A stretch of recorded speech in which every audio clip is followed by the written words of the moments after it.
Bog'ot tumanida ta'lim fidoyisi ustoz Ergash Xudoynazarov xotirasiga bag'ishlangan olimpiada bo'lib o'tdi.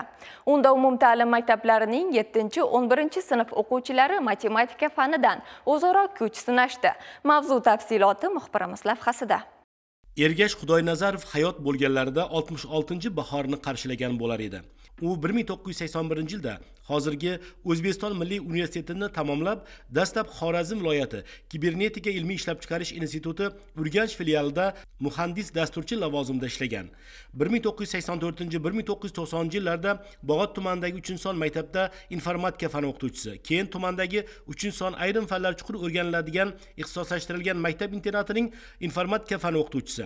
1997-yildan 2008-yilgacha ushbu maktab internatining direktori, undan keyin 2018-yilgacha viloyat xalq ta'lim boshqarmasi boshlig'i vazifalarida faoliyat olib bordi. 2018-yildan yana o'zining qadrdon maktab internatiga direktor bo'lib qaytgan edi.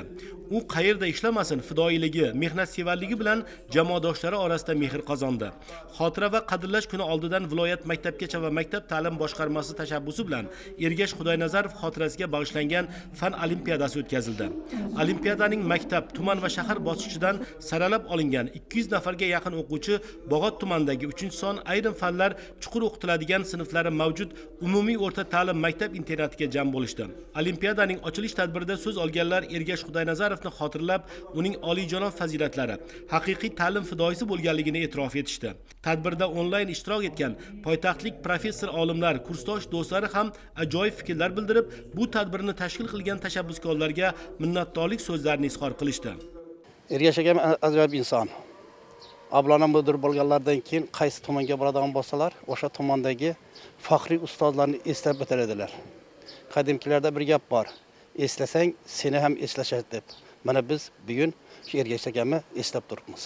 Viloyat olimpiadasi uchun juda kurashar edilar. Hakamlikka shu Xorazm viloyatidagi taniqli ustozlar chaqirib, shaxsan o'zlari turgan holda nazorat qilib, har bir o'quvchining, ya'ni viloyatda respublika olimpiadasi o'tadigan har bir o'quvchining ishlarini alohida tekshirishni talab qilardi. Talabchan inson edilar. Matematika fanidan o'tkazilgan olimpiadaning viloyat bosqichiga yetib kelgan o'quvchilar sinfxonalarda hakamlar hay'ati a'zolari nazoratida yozma ish topshirishdi. Belgilangan vaqt mobaynida 7-sinfdan 11-sinfgacha bo'lgan o'quvchilar matematika fanidan o'z bilimlarini sinovdan o'tkazib, vazifani bexato bajarishga harakat qilishdi. Hakamlar hay'ati ularning barchasini sinchkovlik bilan tekshirib, kuchlilardan kuchlilarni aniqlab olishdi. Natijada 1-chi, 2-chi va 3-chi o'rin egalari maxsus diplom va qimmatbaho sovg'alar bilan taqdirlandi. Shuningdek, barcha ishtirokchilarga kitoblar sovg'a qilindi. Faol qatnashdim va 1-o'rinni egalladim.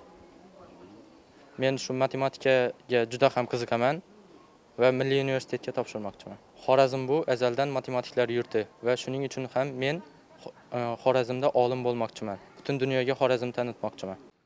Tadbir ta'sirotlarga boy bo'lib o'tdi. O'z umrini, bilimini yoshlar ta'lim tarbiyasiga baxshida qilgan inson xotirlanishi barobarida o'quvchilar uchun ham yangi bilim cho'qqularini egallashda pillapoya vazifasini o'tadi.